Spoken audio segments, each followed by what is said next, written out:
हाँ बेटा, शुरू करते हैं हमारी आज की क्लास। हम पढ़ रहे हैं आपके ऑर्गेनिक केमिस्ट्री का लेसन 11 और उसमें पढ़ चुके हैं अब तक आप एल्कोहल और ईथर। अब चल रहा है फिनोल।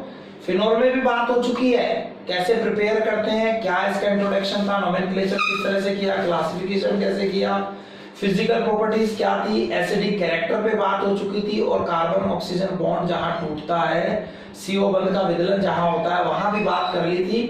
और कल हमने स्टार्ट किया था फिनोल की कैटेगरी सी केमिकल प्रॉपर्टीज में, और वो थी chemical reaction of benzene ring, benzene वलय की अभिक्रियाएं। और मैंने आपको बताया था फिनोल की बेंजीन रिंग पर ये जो रिएक्शंस होती है ये इलेक्ट्रोफिलिक सब्स्टिट्यूशन रिएक्शन होती है। और ये इलेक्ट्रोफिलिक सब्स्टिट्यूशन रिएक्शन जो है, इलेक्ट्रॉन्स नहीं प्रतिस्थापन अभिक्रिया जो है, इसमें ऑर्थो या पैरा पोजीशन का हाइड्रोजन एटम किसी इलेक्ट्रोफाइल से रिप्लेस होता है।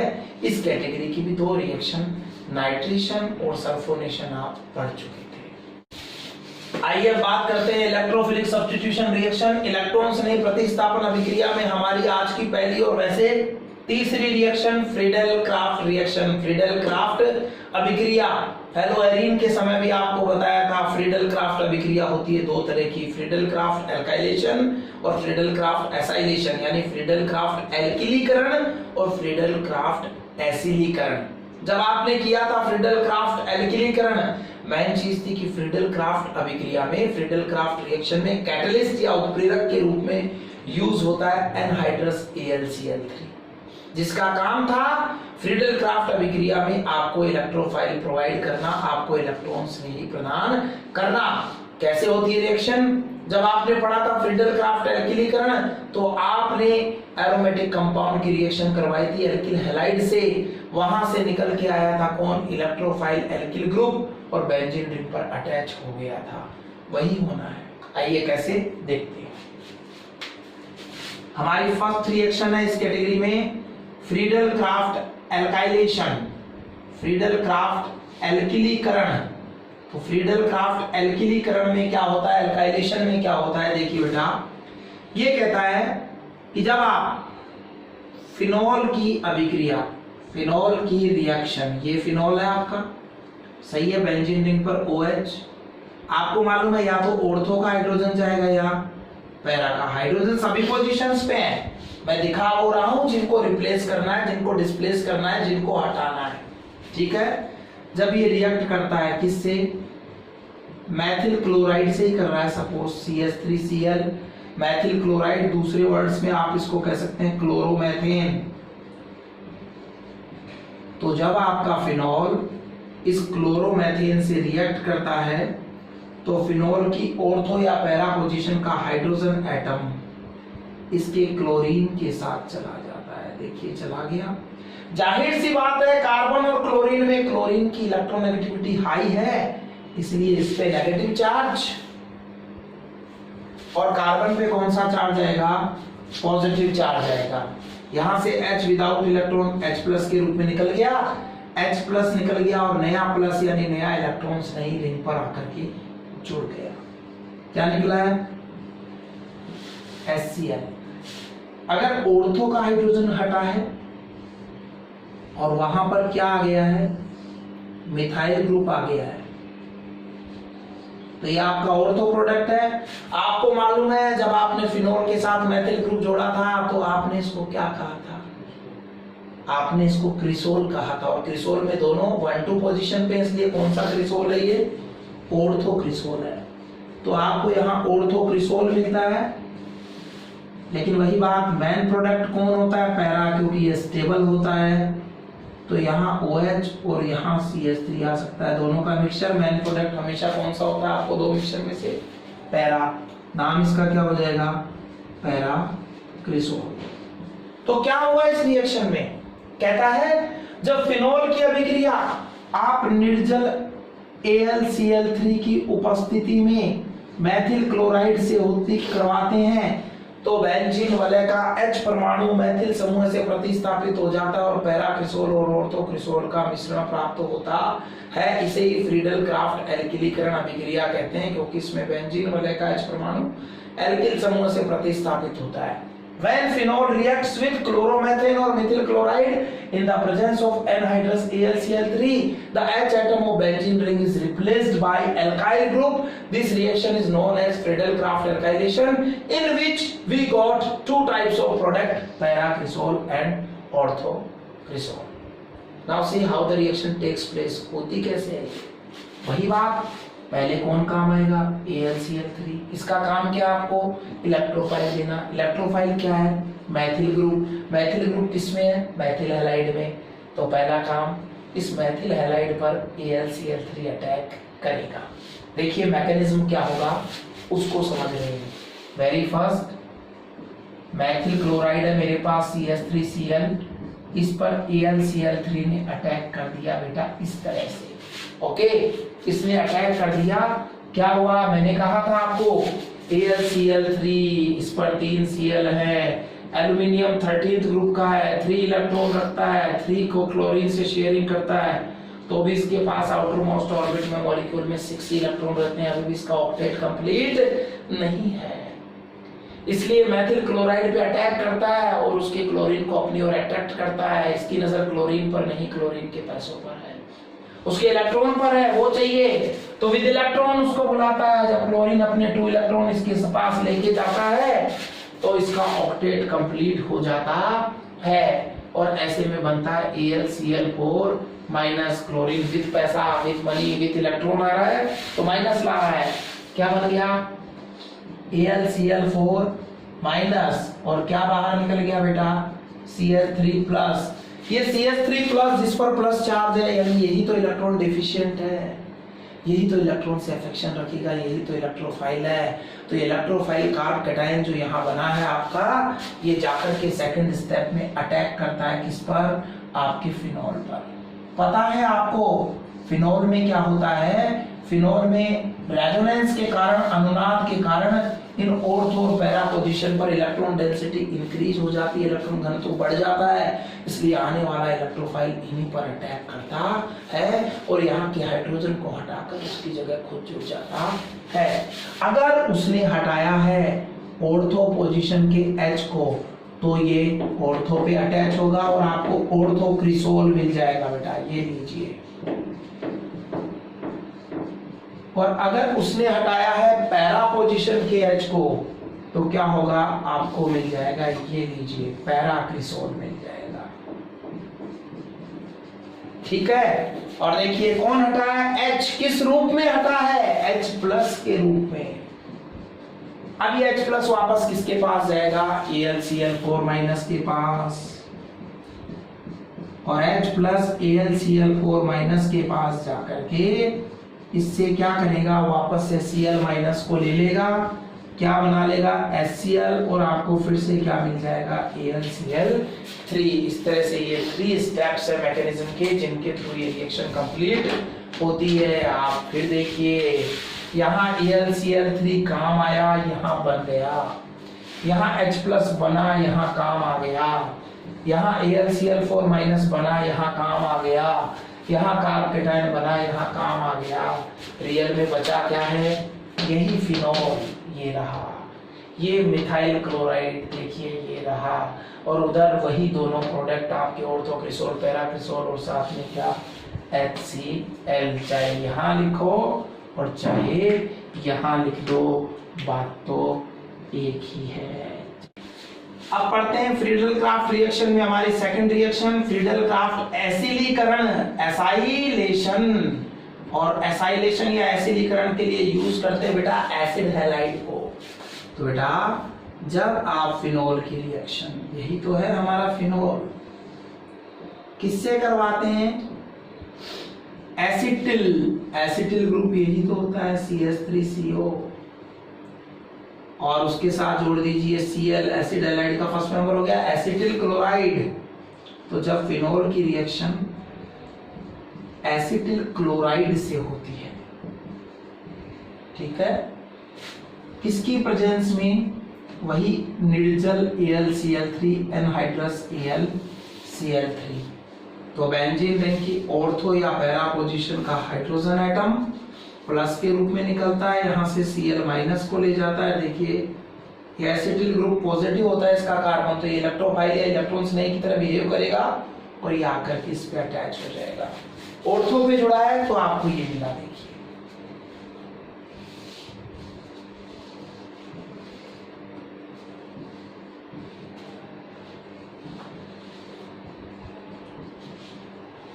सही है। और यहां से क्या निकल गया HCl। दूसरी कंडीशन है ये कहां अटैच हो जाए, पैरा पर अटैच हो जाए, ये लीजिए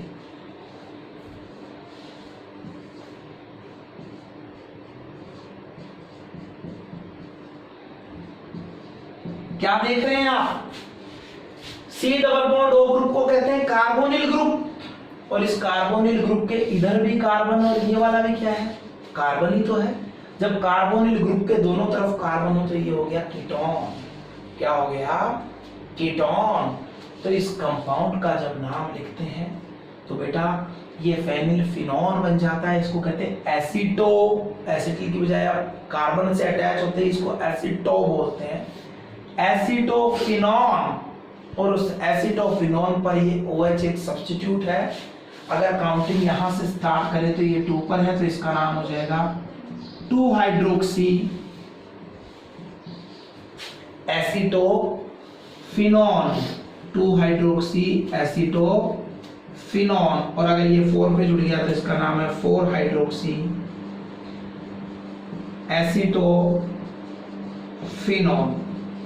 तो ये सिंपल सा आपने देखा रिएक्शन, क्या देखा आपने देखा कि जब फिनोल की रिएक्शन एसिड हैलाइड से एनहाइड्रस AlCl3 की प्रेजेंस में होती है तो ऑर्थो या पैरा पोजीशन का हाइड्रोजन एटम एसिटिल ग्रुप से रिप्लेस हो जाता है और हमें 2 हाइड्रोक्सी एसीटोफिनोन या 4 हाइड्रोक्सी एसीटोफिनोन मिलते हैं, यानी कीटोन यहाँ प्रोडक्ट के रूप में मिलते हैं। इसी रिएक्शन को फ्रीडल क्राफ्ट एसाइलेशन कहते हैं। आप इसका मैकेनिज्म अगर बनाना चाहें तो कोई बड़ा टफ नहीं है। पहले आपने मिथाइल क्लोराइड की AlCl3 से रिएक्ट करवाया था ना, अब आप इस एसिटिल क्लोराइड को AlCl3 से रिएक्ट करवा दीजिए। ये लीजिए क्या हो जाएगा, ये लीजिए AlCl4- निकल जाएगा, आपका एसिटिल ग्रुप बन जाएगा। अब यही एसिटिल ग्रुप आपका इलेक्ट्रोफाइल की तरह बिहेव करेगा। एसिटिल ग्रुप कहाँ जाएगा, बेंजीन रिंग पर जाएगा, वहां के H को क्या करेगा, रिप्लेस करेगा और उसकी जगह पर आकर के खुद क्या हो जाएगा, यहाँ ऐड हो जाएगा। H किस रूप में निकलेगा, H+ के रूप में। 2 पे जुड़ा तो ये लीजिए आपको क्या मिल जाएगा, 2 हाइड्रोक्सी एसीटोफिनोन मिल जाएगा। 4 पे जुड़ेगा 4 हाइड्रोक्सी एसीटोफिनोन मिल जाएगा। जो H+ निकला है नेक्स्ट स्टेप में वो कहाँ जाएगा, वापस AlCl4- के पास जाएगा, फिर से क्या बना देगा HCl और AlCl3। ये आपकी रिएक्शन का मैकेनिज्म हो जाएगा।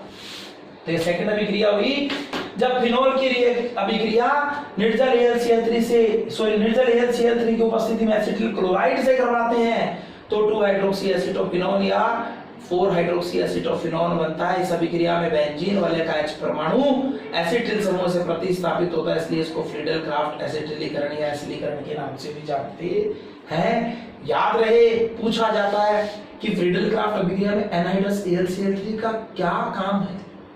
यह आपको अभिक्रिया के लिए इलेक्ट्रॉन स्नेह प्रदान करता है, इलेक्ट्रोफाइल प्रोवाइड करता है, ये इसका क्या है, फंक्शन है।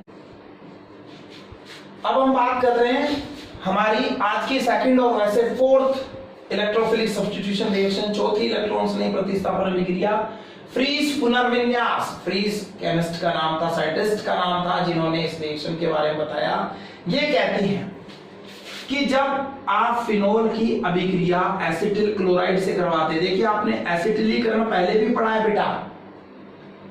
केवल एसिटिलीकरण की जब बात करते हैं तो हमने क्या पढ़ा था कि जब फिनोल की अभिक्रिया एसिटिल क्लोराइड से करवाते हैं तो फिनोल का H परमाणु एसिटिल समूह से प्रतिस्थापित हो जाता है।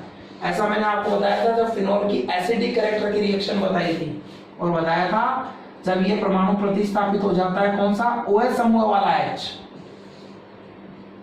तो आपको मिलता है OCOOCH3। आप देख रहे हैं इसको क्या कहते हैं आप, एस्टर। आपने इसको क्या कहा था, एस्टर। कल ही एस्टरिफिकेशन बताया था फिनोल का, तब बताया था कि जब फिनोल एसिटिक एसिड से, एसिटिल क्लोराइड से या एसिटिक एनहाइड्राइड से रिएक्ट करता है तो उसके OH समूह का H परमाणु एसिटिल समूह से प्रतिस्थापित हो जाता है और फेनिल एसीटेट नाम का एरोमेटिक एस्टर बनता है। देखिए मैंने एरो पर एनहाइड्रस Cl नहीं लिखा है। अगर एनहाइड्रस Cl लिखूंगा तो ये फ्रीडल क्राफ्ट एसिडीकरण हो जाएगा और उस वक्त जो H पार्टिसिपेट करेगा वो OH ग्रुप का ना होकर किसका होगा, बेंजीन रिंग का होगा, और तब आपको प्रोडक्ट क्या मिलेंगे, हाइड्रोक्सी एसिटोफिनॉल मिलेंगे, चाहे वो ऑर्थो हो चाहे वो पैरा हो। ठीक है बेटा। अभी बात हुई कि जब फिनोल की रिएक्शन एसिटिल क्लोराइड से होती है तो फेनिल एसीटेट बनता है। क्या बनता है, फेनिल एसीटेट बनता है। अब ये जो फेनिल एसीटेट बनता है, हम इस फेनिल एसीटेट को फिर नाइट्रोबेंजीन सॉल्वेंट की प्रेजेंस में, सॉल्वेंट के रूप में यहाँ क्या यूज करते हैं बेटा, नाइट्रोबेंजीन। बेंजीन के एक H एटम को नाइट्रो ग्रुप से रिप्लेस कर दो आप, C6H6 बेंजीन होता है, H हटा दो, C6H5 के साथ NO2 जोड़ दो नाइट्रोबेंजीन के साथ। नाइट्रोबेंजीन तो सॉल्वेंट के रूप में यूज करते हैं और फिर इसको क्या करते हैं, नाइट्रोबेंजीन सॉल्वेंट और एनहाइड्रस AlCl3, निर्जल AlCl3 की उपस्थिति में अगर हम इसको 333 केल्विन टेम्परेचर पर हीट करते हैं तो बेटा इसका रीअरेंजमेंट होता है और हमें पैरा हाइड्रोक्सी एसिटोफिनॉल मिलता है। यानी रीअरेंजमेंट कैसे होता है, देखिए मैं आपको बताऊं। आपका ये जो पैरा पोजीशन का H है ये निकल के इस O पे चला जाता है और यहां से ये जो आपका एसिटिल ग्रुप है ये निकल के कहां आ जाता है, इस पैरा पोजीशन के H की जगह आ जाता है। यानी यही फेनिल एसीटेट 333 केल्विन टेम्परेचर पर 333 केल्विन ताप पर एनहाइड्रस AlCl3 और नाइट्रोबेंजीन की उपस्थिति में पुनर्विन्यासित होकर, रीअरेंज होकर के क्या बनाता है, ये पैरा पोजीशन का H O पे जाता है तो क्या बना लेता है बेटा, OH। आगे फिनोल कंडीशन हो गई वापस और यहां से एसिटाइल ग्रुप निकल के इस पैरा के H की जगह आ जाता है। ये देखिए अभी तो आपने बनाया था फ्रीडल क्राफ्ट एसिडीकरण में, इसको क्या बन गया, कार्बोनिल ग्रुप के दोनों तरफ कार्बन हो गया ना कीटोन, वही एसिटोफिनोन जिसके 4 पे क्या है, हाइड्रोक्सी। तो 333 केल्विन टेम्परेचर, 333 केल्विन ताप पर हमें 4 हाइड्रोक्सी एसिटोफिनॉल मिलता है। और अगर ये रिएक्शन थोड़ी हाई टेम्परेचर पर हो, 100 केल्विन और बढ़ा दीजिए, यानी यही रिएक्शन जब 433 पर 433 केल्विन पर हो तो हमें 2 हाइड्रोक्सी एसिटोफिनॉल मिलता है। यानी तब यहाँ वाला H O पे जाता है और ये एसिटिल ग्रुप ऑर्थो पे आ जाता है। यानी कंडीशन ये होती है। यहाँ का H है बेटा, ये निकला यहाँ आ गया और यहाँ से एसिटिल ग्रुप यहाँ आ गया और आपको मिल गया क्या, 2 हाइड्रोक्सी एसिटोफिनॉल। तो इस तरह से क्या होता है, एनहाइड्रस AlCl3 और नाइट्रोबेंजीन की प्रेजेंस में 333 पर तो रीअरेंजमेंट से 4 हाइड्रोक्सी एसिटोफिनॉल मिलता है और 433 पर रीअरेंजमेंट से क्या मिलता है बेटा, 2 हाइड्रोक्सी एसिटोफिनॉल मिलता है। इसके बारे में फ्रीस ने बताया, इसको फ्रीस रीअरेंजमेंट कह देते हैं। यानी फ्रीस ने 2 लोगों का इस्तेमाल, 2 रिएक्शन को मिला के एक रिएक्शन बना दी। एक रिएक्शन पड़ी थी एसिडिक कैरेक्टर में कि फिनोल की अभिक्रिया जब एसिटिल क्लोराइड से होती है तो उसके OH समूह का H परमाणु एसिटिल ग्रुप से रिप्लेस होता है और फेनिल एसीटेट एस्टर बनता है। वो उठा ली और इधर फ्रीडल क्राफ्ट को मिक्स कर दिया इसमें कि अब इसी फेनिल एसीटेट को क्या करते हैं, एनहाइड्रस AlCl3 और विलायक नाइट्रोबेंजीन, सॉल्वेंट नाइट्रोबेंजीन की प्रेजेंस में हीट करते हैं। लो टेम्परेचर पर stable product para hydroxy acetophenol मिलता है और हाई टेम्परेचर पर थोड़ा लेस स्टेबल प्रोडक्ट आपका 2 हाइड्रोक्सी एसिटोफिनॉल या ऑर्थो हाइड्रोक्सी एसिटोफिनॉल मिलता है। तो 2 को मिक्स करके फ्रीज ने बताया रीअरेंज होंगे बोले, इसलिए इसको फ्रीज पुनर्विन्यास या फ्रीज रीअरेंजमेंट भी कह देते हैं। ये हमारी हुई 4th रिएक्शन। अब इसी कैटेगरी में हमारी 5th रिएक्शन है ब्रोमिनेशन। हिंदी मीडियम के हिसाब से इसको कहते हैं ब्रोमीनीकरण। नेचुरल है, क्या होने वाला है यहाँ पर बेंजीन रिंग का H एटम बोरिन से रिप्लेस होने वाला है, ब्रोमीन से रिप्लेस कर दिया। तो ये कहता है क्या जब फिनोल की अभिक्रिया ब्रोमीन जल से ब्रोमीन वाटर से होती है, ब्रोमीन वाटर होता है, ब्रोमीन का सैचुरेटेड एक्वस सॉल्यूशन ही ब्रोमीन वाटर है आपका, है ना, Br2, तो इससे होती है किसकी प्रेजेंस में, कार्बन डाइसल्फाइड या कार्बन टेट्रा क्लोराइड की प्रेजेंस में। बेटा कार्बन डाइऑक्साइड CO2 होता है, डाइसल्फाइड CS2 हो गया, कार्बन डाइसल्फाइड या कार्बन टेट्रा क्लोराइड ये सॉल्वेंट के रूप में यूज होते हैं इस रिएक्शन में। तो जब इन दोनों की रिएक्शन इस सॉल्वेंट की प्रेजेंस में, ये मीडियम देते हैं रिएक्शन के लिए होती है, तो क्या होता है, ऑर्थो या पैरा पोजीशन का हाइड्रोजन ब्रोमीन से रिप्लेस हो जाता है। H तो Br के साथ जाके HBr बना लेगा, दूसरा Br कहाँ आकर के जुड़ जाएगा, बेंजीन रिंग पर। अगर ऑर्थो पे जुड़ा तो ऑर्थो ब्रोमोफिनोल और पैरा पर जुड़ा तो पैरा ब्रोमोफिनोल कह देंगे आप। देखिए ऐसा, ये फिनोल, इसके 2 पे आ गया ब्रोमो, इसका नाम हो गया 2 ब्रोमोफिनोल। और इसी तरह से अगर 4 पे भी तो आ सकता है, बात हो चुकी है हमारे बीच, इसको क्या कह देंगे, 4 ब्रोमोफिनोल। निकल क्या गया बेटा, HBr। तो सिंपल सी ये रिएक्शन है। अब एक बात और देखनी, अगर आपने यहां ब्रोमीन वाटर एक्सेस में लिया, ये ज्यादा ले लिया, अगर इस रिएक्शन में ब्रोमीन वाटर एक्सेस में लिया जाए तो फिनोल के सभी ऑर्थो और पैरा हाइड्रोजन, ऑर्थो हाइड्रोजन कितने होते हैं इस पर, 1 2 एंड 1 6, ये दोनों ऑर्थो पोजीशन है, और 1 4 ये पैरा पोजीशन है, 3 हाइड्रोजन हो गए। तो अगर एक्सेस में ब्रोमीन वाटर लिया तो सभी तीनों हाइड्रोजन ब्रोमीन के साथ जाके 3 HBr बना लेंगे, और बचे हुए 3 ब्रोमीन इन तीनों की जगह आ जाएंगे, और आपको क्या मिल जाएगा बेटा, ये आपका फिनोल है, इस फिनोल के 2 पर 4 पर और 6 पर क्या आ जाएगा, ब्रोमो, क्या मिल जाएगा, 2 4 6 ट्राई ब्रोमो फिनोल का आपको प्रेसिपिटेट मिल जाएगा।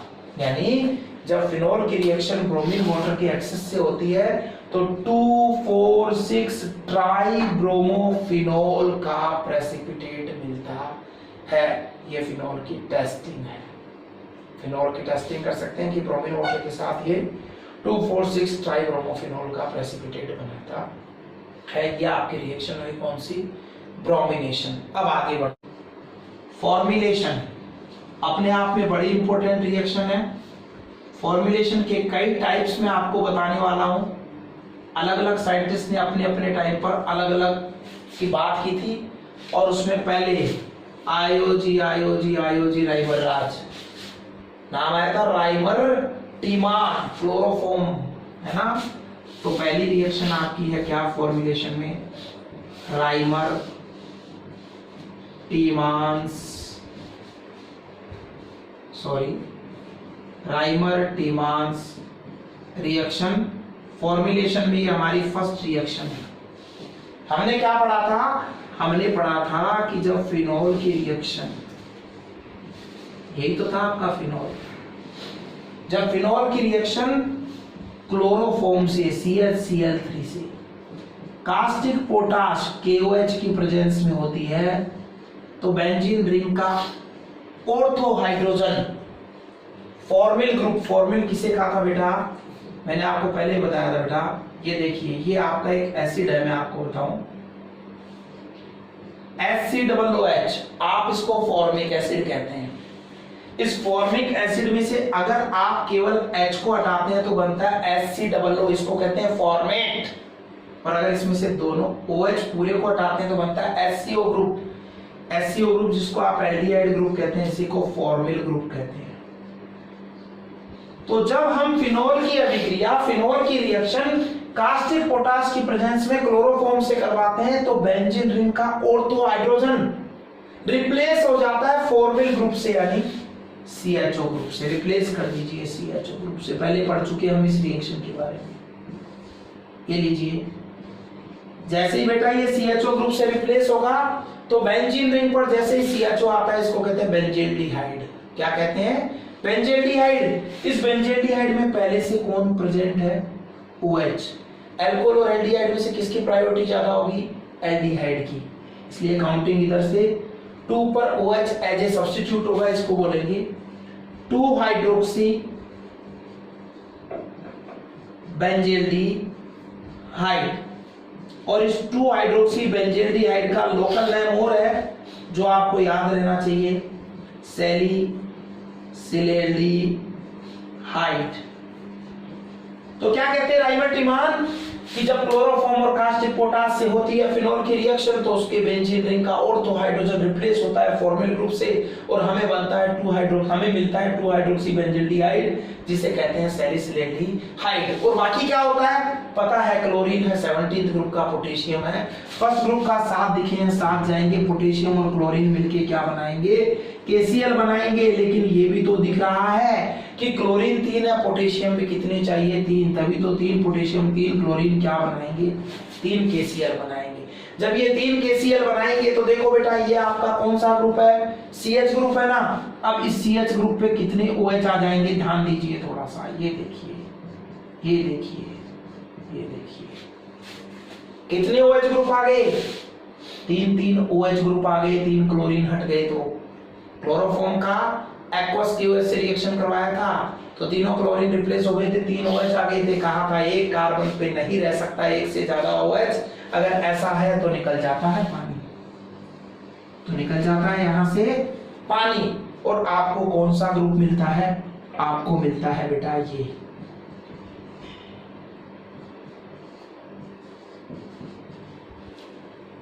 सही है। देखिए HC, ये OH गया, ये H गया, इनके बीच का बॉन्ड डबल हो गया, C double bond OH, formic acid मिल गया। अब इस फॉर्मिक एसिड का ये OH है ना, ये इस बेंजीन रिंग के H के साथ जाके ये भी क्या बना लेता है? वाटर। एक वाटर ये निकल गया, एक वाटर इन्होंने निकाल लिया, कितने वाटर निकल गए यहाँ पर? 2 वाटर निकल गए और बच गया क्या आपका? ये फॉर्मिल ग्रुप जो इस रिंग पर आकर के अटैच हो गया और आपको सैलिसिलेल्डिहाइड बना करके दे दिया। बहुत सिंपल सी रिएक्शन है।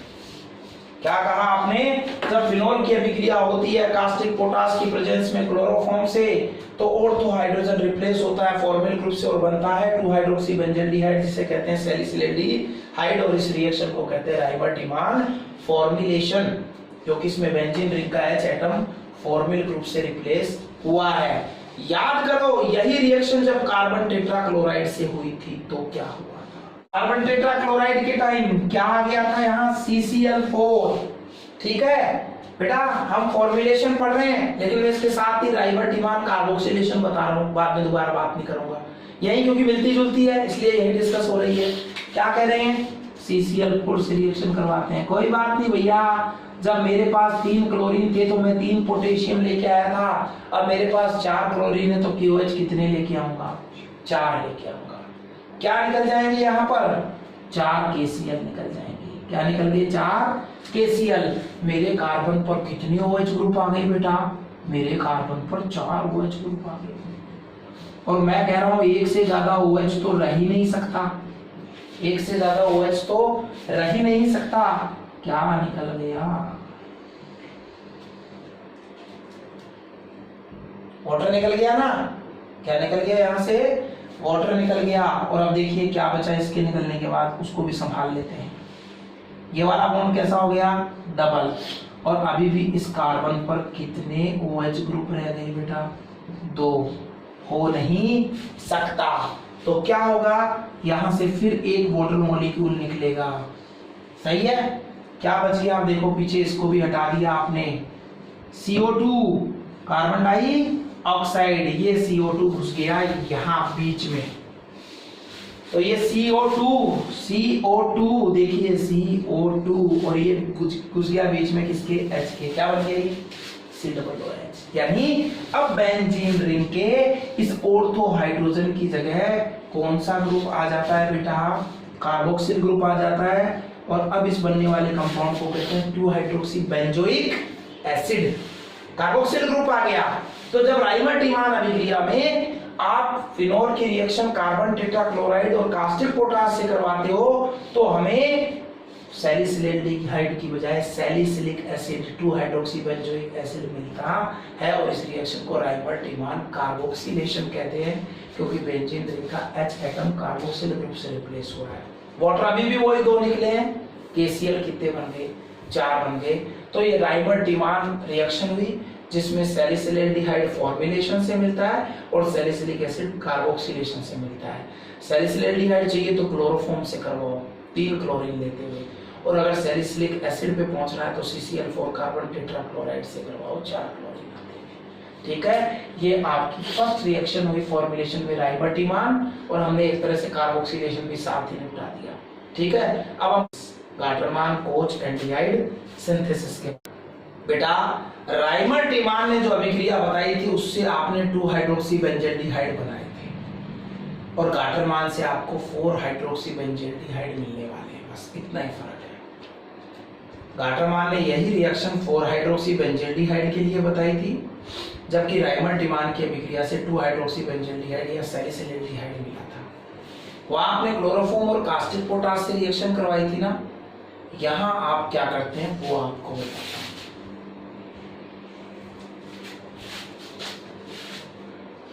देखिए बेटा, ये कहता है कि जब आप फिनोल की रिएक्शन हाइड्रोक्लोरिक एसिड और हाइड्रोजन साइनाइड से,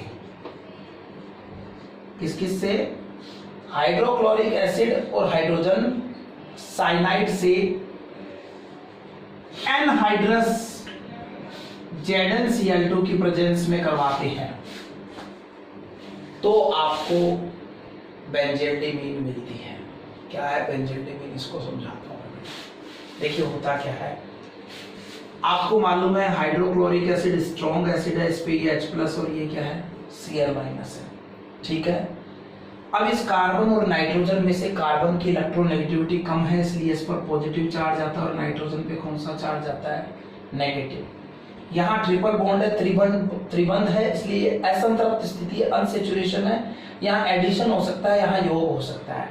तो जाहिर सी बात है बेटा, जब ऐड होगा, योग होगा, तो प्लस वहां जाएगा जहां चार्ज कैसा है, माइनस है, और माइनस वहां जाएगा जहां चार्ज कैसा है, प्लस है। यानी सबसे पहले इनके बीच का ट्रिपल बॉन्ड टूट के डबल रह जाएगा। C पे H है और ये क्या आ गया, N पे भी कौन चला गया बेटा, H। सही है, देखिए नाइट्रोजन की वैलेंसी 3 होती है बेटा, यहाँ 3 नजर आ रही है।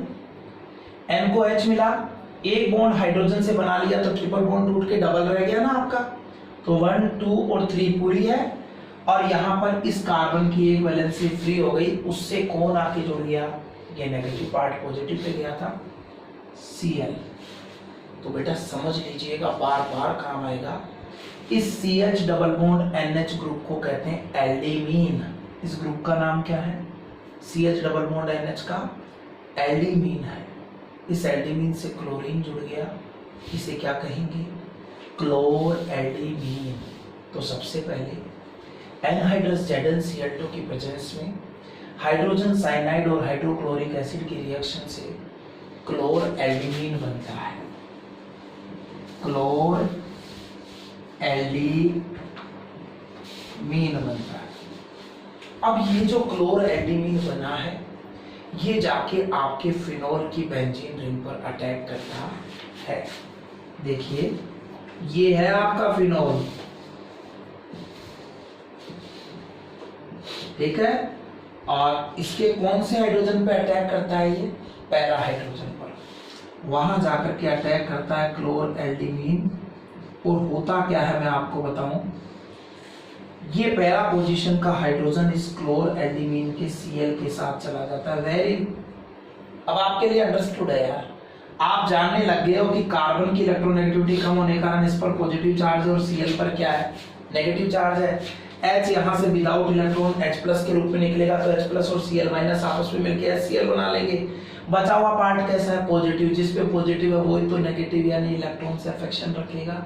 तो आपको ये एल्डिमीन ग्रुप मिल गया, जो क्या है, एक इलेक्ट्रोफाइल है। ये आकर के क्या होगा, इस ऑर्थो के हाइड्रोजन की जगह जुड़ जाएगा। जब बेंजीन रिंग पर ये एल्डिमीन ग्रुप आकर के जुड़ेगा, जब बेंजीन रिंग पर ये एल्डिमीन ग्रुप आकर के जुड़ेगा तो इस कंपाउंड को हम कहते हैं बेटा बेंजेल्डिमीन। बेंजीन ग्रुप पर ये एल्डिमीन ग्रुप आके जुड़ गया तो इसका नाम क्या हो गया? बेंजेल्डिमीन।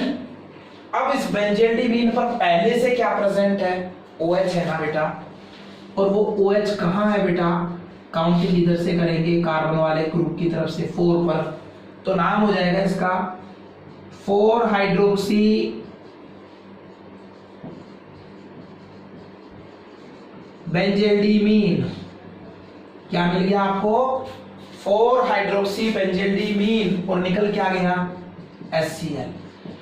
याद रखना, बार बार आप नेक्स्ट लेसन जब 12th पढ़ेंगे ना मेरे से एल्डिहाइड, वहां भी बार बार एल्डिमीन बनेगी, और एल्डिमीन का जब डिहाइड्रोलाइसिस करते हैं, इनका जल अपघटन करते हैं तो अमोनिया निकल जाएगी और आपको एल्डिहाइड मिल जाएंगे। आइए कैसे? उठाइए उस कंपाउंड को वापस से जिसको आप कह रहे हैं 4 हाइड्रोक्सी बेंजेल्डिमीन, और उसको उठा करके क्या कीजिए? उसका हाइड्रोलाइसिस कर दीजिए। बस लीजिए, लीजिए, ठीक है, और इसका क्या कर दीजिए? हाइड्रोलाइसिस कर दीजिए, जल अपघटन कर दीजिए। जब आप जल अपघटन करेंगे तो आपको ऐसा करना है, क्या निकाल लेनी है यहां से? अमोनिया, और इस ऑक्सीजन को CH पर ला करके जोड़ दीजिएगा। क्या हो गया ये? CHO। CHO जब बेंजीन रिंग पर जुड़ा, इसका नाम क्या है? बेंजेल्डिहाइड। और इस बेंजेल्डिहाइड के 4 पर हाइड्रोक्सी है, इसका नाम हो गया 4 हाइड्रोक्सी बेंजेल्डिहाइड। और यहां बाहर निकल गई कौन बेटा? अमोनिया। आप चाहें तो आगे ऐसा कर सकते हैं कि इस निकलने वाली अमोनिया का HCl से रिएक्शन करवा के NH4Cl बना दीजिए, क्योंकि अमोनिया बेस है, HCl एसिड है, तो NH3 और HCl आपस में रिएक्ट करके NH4Cl बना करके यहाँ सेपरेट हो जाएंगे। इस तरह से ये रिएक्शन आपकी होगी। ठीक है, बात को सुनिए, सर ने क्या कहा? सर ने बताया कि राइमर-टीमान रिएक्शन में हमें ऑर्थो हाइड्रोक्सी बेंजेल्डिहाइड मिलते हैं, जबकि गाटरमान-कोच एल्डिहाइड सिंथेसिस में हमें पैरा हाइड्रोक्सी बेंजेल्डिहाइड मिलते हैं। वहाँ क्लोरोफॉर्म कास्टिक पोटास से रिएक्शन हुई थी, यहाँ HCl HCN से होती है। होता क्या है? सबसे पहले एनहाइड्रस ZnCl2 की प्रेजेंस में HCl और HCN आपस में रिएक्ट करते हैं, और HCN पर HCl का एडिशन होता है, जिससे हमें क्लोरएल्डिमीन मिलता है। क्लोरएल्डिमीन क्या करता है? फिनोल के बेंजीन रिंग के पैरा हाइड्रोजन को रिप्लेस करता है, और हमें 4 हाइड्रोक्सी बेंजेल्डिमीन बनता है। जिस 4 हाइड्रोक्सी बेंजेल्डिमीन हमें मिलता है उसका हम क्या कर देते हैं? जल अपघटन कर देते हैं, और इससे हमें 4 हाइड्रोक्सी बेंजेल्डिहाइड मिलता है, और निकलने वाली अमोनिया उधर HCl से रिएक्ट करके NH4Cl में बदल जाती है। इलेक्ट्रोफिलिक सब्स्टिट्यूशन रिएक्शन है। अगली इलेक्ट्रॉन्स नहीं प्रतिस्थापन अभिक्रिया है, वो है कार्बोक्सिलेशन। यानी अब बेंजीन रिंग के H एटम को हटाने वाले हैं और कार्बोक्सिल ग्रुप को हम लाने वाले हैं। और इस कैटेगरी की भी जो फर्स्ट थी वो थी वही राइमर-टीमान कार्बोक्सिलेशन, जिस पर हम बात नहीं करेंगे क्योंकि ये बात हमने पहले से ही कर ली है। ठीक है, CCl4QS से मैं बात करूंगा इस पर। कोल्बे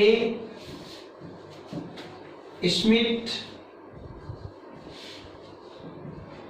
रिएक्शन क्या कहते हैं? कोल्बे और श्मिट, इस पर बात करते हैं। ये कहते हैं जब आप फिनोल के सोडियम सॉल्ट मतलब सोडियम फिनोक्साइड की बात करते हैं, किसकी बात करते हैं? सोडियम फिनोक्साइड की बात करते हैं, और कहते हैं कि जब आप फिनोल की रिएक्शन पहले किससे करवाते हैं? NaOH से करवाते हैं, तो क्या होता है? फिनोल एसिडिक है, NaOH बेस है, दोनों आपस में रिएक्ट करते हैं, क्या निकल जाता है? वाटर निकल जाता है, और आपको सोडियम फिनोक्साइड मिलता है। अब ये जो सोडियम फिनोक्साइड आपको मिलता है बेटा, ये क्या करता है मैं आपको बताऊं। ये कार्बन डाइऑक्साइड से रिएक्ट करता है, एटमॉस्फेयर से CO2 को एब्जॉर्ब कर सकता है, और ऐसे कि ऐसे ये CO2 यहाँ इसमें ऑक्सीजन और Na के बीच में एंट्री मार लेता है। देखिए क्या बनता है, ध्यान दीजिएगा।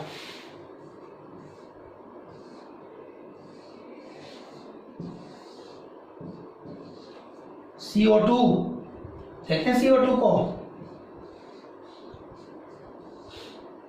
ये है कार्बन डाइऑक्साइड, ठीक है। मैं कह रहा हूं इस ऑक्सीजन और Na के बीच में घुसना चाहती है, तो इसके लिए कार्बन डाइऑक्साइड कैसे घुसे, कार्बन की वैलेंसी यहाँ ऑलरेडी 4 है और ऑक्सीजन की वैलेंसी यहाँ ऑलरेडी 2 है, तो ये क्या करेंगे, आपस के इस डबल बॉन्ड को तोड़ लेंगे, तोड़ेंगे, तोड़ते ही कार्बन की वैलेंसी 3 रह गई, तो फोर्थ वैलेंसी से इस ऑक्सीजन से ऐड हो गया, और ऑक्सीजन की वैलेंसी 1 हो गई, तो ये सेकंड वैलेंसी से Na से ऐड हो गया, यानी ये ग्रुप कौन सा बन गया, CO3। बेटा जी ये पढ़ा है Na2CO3, बहुत सिंपल, क्या कहते थे इसको, सोडियम कार्बोनेट। तो देखिए NaCO3 सोडियम कार्बोनेट है, लेकिन एक सोडियम हट गया वहां, और उस एक सोडियम की जगह ये फेनिल ग्रुप आ गया, तो उसको कहते हैं सोडियम फेनिल कार्बोनेट। तो क्या होता है, फिनोल NaOH से रिएक्ट करके सोडियम फिनोक्साइड बनाता है, जो CO2 को एब्सॉर्ब करके सोडियम फेनिल कार्बोनेट नाम का यौगोत्पाद या एडक्ट बना लेता है। जब आप इस एडक्ट का हाइड्रोलाइसिस करते हैं, तो इसके हाइड्रोलाइसिस और रीअरेंजमेंट से आपको 2 हाइड्रोक्सी बेंजोइक एसिड मिलता है, जिसको आप सैलिसिलिक एसिड कहते हैं, और इसी रिएक्शन को हम कॉल्बे-स्मिथ रिएक्शन कहते हैं। यानी अब इसका क्या करना है, अब इसका हाइड्रोलाइसिस करना है, इसका जल अपघटन करना है, और साथ इसका रीअरेंजमेंट करना है, इसका पुनर्विन्यास करना है। कीजिए साहब, क्या करना है आपको, इसका जल अपघटन करेंगे साहब, जल अपघटन, बेंजीन रिंग का H हटाना है और हमें कार्बोक्सिल लाना है। देखिए जैसे ही आप इसका जल अपघटन करेंगे क्या होगा, देखिए ये होगा, वापस से निकल जाएगा यहां से क्या, NaOH निकल जाएगा, फिर से सेपरेट हो जाएगा, सही है। अब ये H+ कहां जाएगा, इसकी जगह, H+ इसकी जगह जाएगा, तो देखो इसको किस में बदल देगा बेटा, COOH कार्बोक्सिल ग्रुप में बदल देगा, हो गया हाइड्रोलाइसिस। अब ये कहता है साथ साथ रीअरेंजमेंट होता है, साथ साथ पुनर्विन्यास होता है। तो क्या होता है, जैसे ही H के जाने से कार्बोक्सिल बनता है, ये कार्बोक्सिल तो आ जाता है यहाँ, और ये ऑर्थो हाइड्रोजन आ जाता है यहाँ, ऑर्थो हाइड्रोजन यहाँ O पे जाता है, तो O को तो क्या बना देता है, OH बना देता है, सही है। ऊपर से कौन निकला, C डबल बॉन्ड O, ये रहा, ये देखो ये निकला, और इसको यहां से क्या मिल गया था, H, तो ये C डबल OH हो गया था। देखिए अब क्या बन गया, बेंजोइक एसिड, उसके 2 पर कौन है, हाइड्रोक्सी, 2 हाइड्रोक्सी बेंजोइक एसिड, और इसको आपने क्या कहा था, सैलिसिलिक एसिड। ये कॉल्बे-स्मिथ रिएक्शन है। क्या बताया, सोडियम फिनोक्साइड यानी फिनोल का सोडियम साल्ट कार्बन डाइऑक्साइड से रिएक्ट करके सोडियम फेनिल कार्बोनेट नामक एडक्ट बनाता है, जिसके हाइड्रोलाइसिस और रीअरेंजमेंट से, जिसके जल अपघटन और पुनर्विन्यास से हमें 2 हाइड्रोक्सी बेंजोइक अम्ल मिलता है, 2 हाइड्रोक्सी बेंजोइक एसिड मिलता है, जिसको सैलिसिलिक एसिड या सैलिसिलिक अम्ल कहते हैं, और इस अभिक्रिया को कॉल्बे-स्मिथ अभिक्रिया कहते हैं। यह आपकी रिएक्शन एक और पूरी हुई, ठीक है।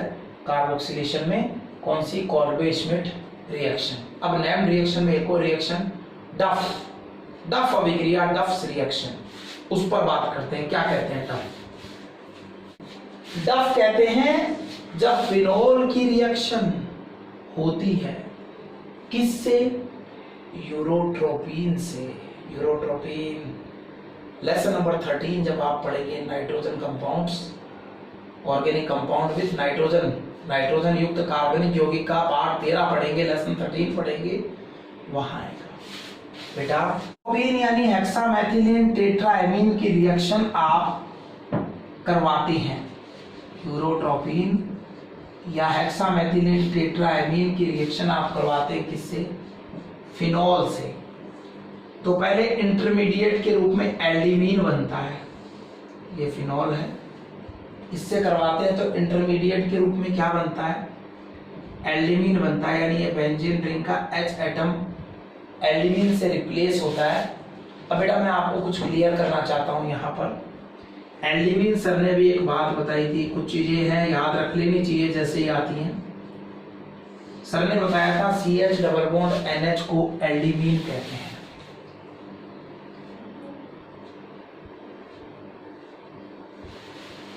यहां आपके पास भी क्या है, CH डबल बॉन्ड NH है। ठीक है, ये एल्डिमीन ग्रुप, इसमें से कितने एल्डिमीन ग्रुप आप क्रिएट कर सकते हैं थोड़ा सा आप ध्यान दें। ठीक है, आपके पास CH कितनी है, 6 है, तो आपको लगेगा कि यार यहाँ पर एल्डिमीन ग्रुप में एक कार्बन आ रहा है तो यहाँ पर 6 बना देंगे आप, कोई बात नहीं भाई, 6 कार्बन हो गए। लेकिन नाइट्रोजन कितने हैं यहाँ, 4 है, और आपके पास यहाँ कितने हो गए, 6। तो हो नहीं सकता जितने नाइट्रोजन है उससे ज्यादा एल्डिमीन ग्रुप बन जाए। तो ये यहाँ पर कहता है कि वास्तव में ये एल्डिमीन जो है ये बनती है यहाँ पर आपकी एन मैथिल एल्डिमीन के रूप में। ये जो एल्डिमीन है आपका, इस एल्डिमीन के नाइट्रोजन पर कौन सा ग्रुप जुड़ा हुआ है, मैथिल, तो इसको कहते हैं एन मैथिल। मैथिल की पोजीशन है भाई कि वो एन से अटैच है, इसलिए क्या कहा है, एन मैथिल। और CH double bond NH group को क्या कहते हैं, एल्डिमीन। ये ग्रुप बनता है। अब इस ग्रुप में आप एक तरह से देखें बेटा तो कार्बन कितने यूज हुए हैं, 2, हाइड्रोजन कितने यूज हुए हैं, 4, C2H4, और नाइट्रोजन कितना यूज हुआ है, 1। सर चाहे तो C2H4 को ये नहीं लिख सकते क्या, CH2 का होल ट्वाइस, CH2 का होल ट्वाइस मल्टीप्लाई करूंगा, देखो वही C2H4 हो गया ना। अब CH2 का होल ट्वाइस N, ऐसे ग्रुप निकालने, इसमें से कितने निकल सकते हैं, देखिए CH2 का होल ट्वाइस N, इसको कितने से मल्टीप्लाई करो, 3 से, क्या हो जाएगा ये CH2 का होल 6 N3। आपके पास है CH2 का होल 6 N4, एक नाइट्रोजन एक्स्ट्रा हो गया यहाँ पर। वो एक नाइट्रोजन यहाँ के 3 हाइड्रोजन से रिएक्ट करेगा, यहाँ के कितने से रिएक्ट करेगा, 3 हाइड्रोजन से। यानी वास्तव में मुझे फिनोल के कितने मोल लेने हैं, 3 मोल लेने हैं। फिनोल के 3 मोल यूरोट्रोपिन के 1 मॉलिक्यूल से रिएक्ट करेंगे, और यहाँ 3 मोल से 3 हाइड्रोजन निकल के एक नाइट्रोजन को पकड़ के ये तो अमोनिया बना लेंगे। और जो एन मैथिल एल्डिमीन ग्रुप बन रहे हैं, अभी बात हो गई कि ये कितने बनेंगे, 3, तो एक हाइड्रोजन हटा तो उसकी जगह एक ग्रुप आ गया ना, तो एक मॉलिक्यूल में एक ग्रुप घुसा तो 3 में कितने घुस जाएंगे, 3। और आपको ये एल्डिमीन का क्या डेरिवेटिव मिलेगा, ध्यान दो दोबारा से। आपको जब फिनोल की रिएक्शन यूरोट्रोपिन से करवाते हैं तो बेंजीन रिंग का ऑर्थो हाइड्रोजन एटम एल्डिमीन ग्रुप से रिप्लेस होता है, पहले तो ये बात याद रखनी है, ऑर्थो हाइड्रोजन एल्डिमीन ग्रुप से रिप्लेस होता है। हो गया। और यहां पर आपको एन मैथिल, देखिए 2 पर तो कौन है, हाइड्रोक्सी। अब इसका पहले क्या नाम दिया था, याद कीजिए, ग्वाटरमान कोक एल्डिहाइड सिंथेसिस में क्या नाम दिया था इसको, आपने इसको नाम दिया था सर 2 पर है हाइड्रोक्सी, 2 पर है हाइड्रोक्सी, ये है बेंजीन, इस पर एल्डिमीन अटैच है, हम इसको कहते थे बेंजिल्डिमीन। हमने इसको नाम दिया था 2 हाइड्रोक्सी बेंजिल्डिमीन नाम दे दिया था। अब ये जो 2 हाइड्रोक्सी बेंजिल्डिमीन है, इसमें बेटा होता क्या है, ये जो आपका N है ना, इसका ये जो हाइड्रोजन है, इसकी जगह पर एक एल्किल ग्रुप आ जाता है। कौन सा आ गया बेटा, मैथिल। कौन सा आ गया, मैथिल, जिसकी पोजीशन क्या है, वो N पर अटैच है, इसलिए इसका नाम हो जाएगा 2 हाइड्रोक्सी N मैथिल बेंजिल्डिमीन। तो ये 2 पर हाइड्रोक्सी है और N पर कौन है, मैथिल अटैच है, और इस चीज को आपने क्या कहा है, बेंजिल्डिमीन। तो 2 हाइड्रोक्सी एन मैथिल बेंजिल्डिमीन बनता है। अब आप देखिए इस एन मैथिल बेंजिल्डिमीन में आप 2 कार्बन, 4 हाइड्रोजन और 1 नाइट्रोजन यूज कर रहे हैं, आप 2 कार्बन 4 हाइड्रोजन और 1 नाइट्रोजन यूज कर रहे हैं। तो सर ने कहा इसको थोड़ा समराइज कीजिए बेटा, C2H4 को CH2 का होल ट्वाइस कर दीजिए। देखिए कार्बन 2 हाइड्रोजन 4 हो गए, नाइट्रोजन 1। अब देखिए ऐसे कितने ग्रुप, ये एक ग्रुप बना है ना, एक फिनोल के साथ, सही है। यहाँ 6 है तो 6 मतलब 1 में 2 आ रहे हैं, तो ऐसे कितने ग्रुप निकाले जा सकते हैं, यहाँ से 3। इसलिए मैंने कहा कि जब फिनोल के 3 मोल्स रिएक्ट करेंगे तो उनसे क्या होगा, 3 हाइड्रोजन निकलेंगे, वो 3 हाइड्रोजन इस नाइट्रोजन से रिएक्ट करके क्या बना लेंगे, अकेली से अमोनिया का मॉलिक्यूल बना लेंगे और उन तीनों फिनॉल के मॉलिक्यूल्स में क्या होगा, ये 3 एन मेथिल बेंजोडिमीन ग्रुप घुस जाएंगे आपके, घुस गए। अब वही बात एल्डिमीन का क्या करते थे, हाइड्रोलाइसिस, इसका भी क्या कर दो, हाइड्रोलाइसिस कर दो। चलो करते हैं हाइड्रोलाइसिस।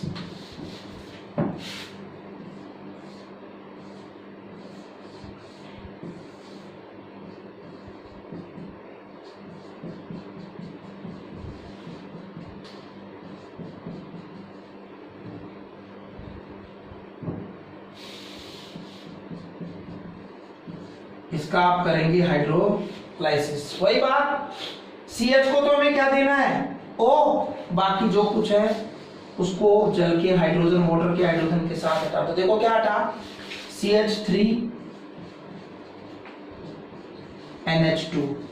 CH3NH2 को क्या कहते हैं, मैथिलएमीन।